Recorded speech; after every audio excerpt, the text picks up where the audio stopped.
Parsha Shemos. The name of the Parsha, Shemos, names. In English, the name of this Parsha is Exodus. It's the beginning of the second book of the Torah, Exodus. But not in Hebrew. In Hebrew we call it Shemos. And the Parsha of the week, second book of the Torah called Shemos, and the first Parsha of this book is called Shemos. Names. Moshe gets a name. Moshe is born in this week's Parsha. And Hashem reveals his essential name in the Parsha. And on that episode, the Rambam, as we say, not Rambam, Rambam, that's Ramban with a nun. It's Rambam with a mem at the end. So Rambam, Rambam, yeah, accent on the beginning. So Rambam, this is Moshe Maimonides. You might take a look at earlier video on young Moshe. Very cute story about young Moshe. But in any event, Rambam writes in his Sefer, Moreh Nevuchim, a very, very interesting drasha on what this name signifies. You see, in Moreh Nevuchim, the Rambam, it's a book of philosophy, and many terms that are used throughout Torah are explained by Rambam. And at a certain point in his Sefer, he reaches a point where he begins to explain the names of God, and he goes through many of the names by which God is known, by which God makes himself known. And in this week's Parsha, the Eibishter reveals his essential name. But let's take a look and see how Rambam explains it. So we would like not to err, so we're going to use a translation and try to read it and state it as accurately as possible. The Rambam. We will first consider the words of Moshe, and they shall say unto me, what is his name? We have to understand where we're talking here in the Parsha. Now Moshe is shepherding his father-in-law Yisro's sheep, and while he's on this mountain shepherding the sheep, he sees a bush that's burning, but it's not being consumed. It's a famous story that a bush is burning, but it's not burning. There's a fire that's obviously in the little bush, but the bush is not being consumed. So Moshe is stunned by such a phenomenon and walks over, and a voice emanates, says, take off your shoes. The land upon which you are standing is holy. So Moshe immediately takes off his shoes. And this voice lets Moshe know that this is God. God is speaking to Moshe. And God says to Moshe, go and set my people free. Return to Egypt and set my people free. Go to Paro and tell him, let my people go. So it's written in Torah. And Moshe resists this command, resists this opportunity to become the Redeemer of Israel, and says to God at a certain point, I'm not going to be able to, I'm not going to be successful. And this is where Rambam comes in. So Moshe says to Hashem, and they, the Jewish people back in Egypt, will say unto me, what is his name? What shall I say unto them?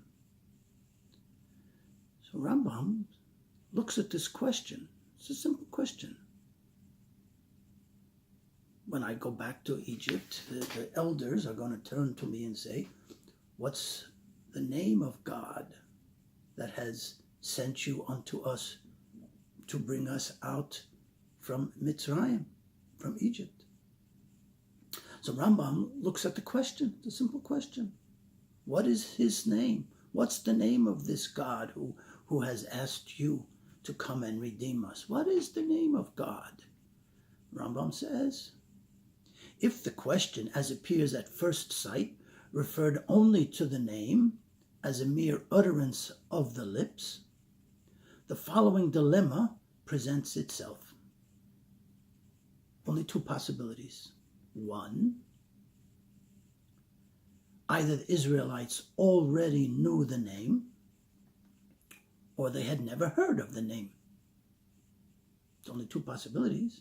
Either they knew the name already, and were testing to see if Moshe really knew the name of God, or they had never heard of the name before, and they wanted to know, what's the name of God?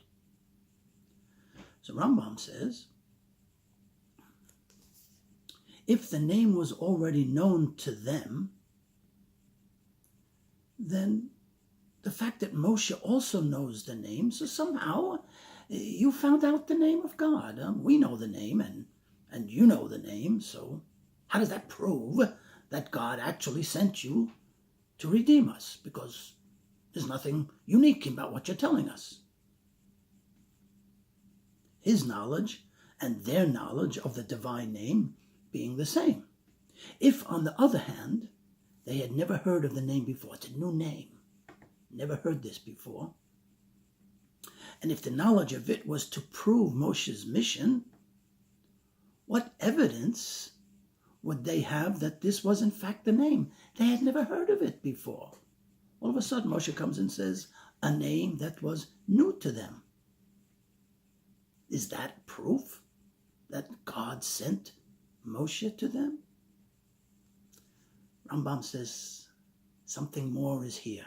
We have to look deeper and try to understand what is going on. When Hashem appeared to Moshe Rabbeinu and commanded him to address the people and to bring them the message, Moshe replied that really he might first be asked to prove God's existence in the universe, and that only after Moshe would be able to actually prove that there is a God, the God of the universe, then they would believe him. For all men, says the Rambam, at this time, with very, very few exceptions, were ignorant of the existence of God. Their highest thoughts did not extend beyond the heavenly sphere, its forms or its influences, or that of Avodah Zarah. They could not emancipate themselves from sensation. People were tied to the senses and responded to the senses and thought, which was developed based upon sense perception. They had not yet attained an intellectual perfection. Then Hashem taught Moshe how to teach them and how to establish amongst them the belief in the existence of God himself by saying, Eheyeh Asher Eheyeh, a name which is derived in Hebrew from the verb hoya, with an aleph in front, Eheyeh. This is the sense of existing. For hoya in Hebrew denotes, in English, be, to be, being. In Hebrew, there is no difference in the verbs to be and to exist. The same word which denotes existence in this name, eheye, is repeated as an attribute. Eheye, I am, or I will be. We'll get into that a little bit later. I am that which I am. So the name, the noun, turns out to be an attribute. So I am what I am. Again, translation is a bit, you can't go exactly with these English words, but it's the best we have at the moment. We'll again get into it a little bit later. So this is therefore the expression of the idea that God exists, but not in the ordinary sense of the term of existing. No. In other words, he is the existing being who is existing. That is to say, whose existence is absolute. This name itself, Ey, the existing being whose existence is absolute. And the Rambam says, Hanimtza asher hanimtza, the one who is to be found, that is the one who is found, always found, always existing. His existence is absolute. There never was a time when he was not. There is not now an opportunity to say that he does not exist, and there will be no time in the future to say that he will cease to exist, because his existence is existence itself. It is a thing which its existence is a necessity. That's what the name was able to accomplish. Simply bringing this name to the elders was enough. The name convinced the elders that God exists. Phenomenal word.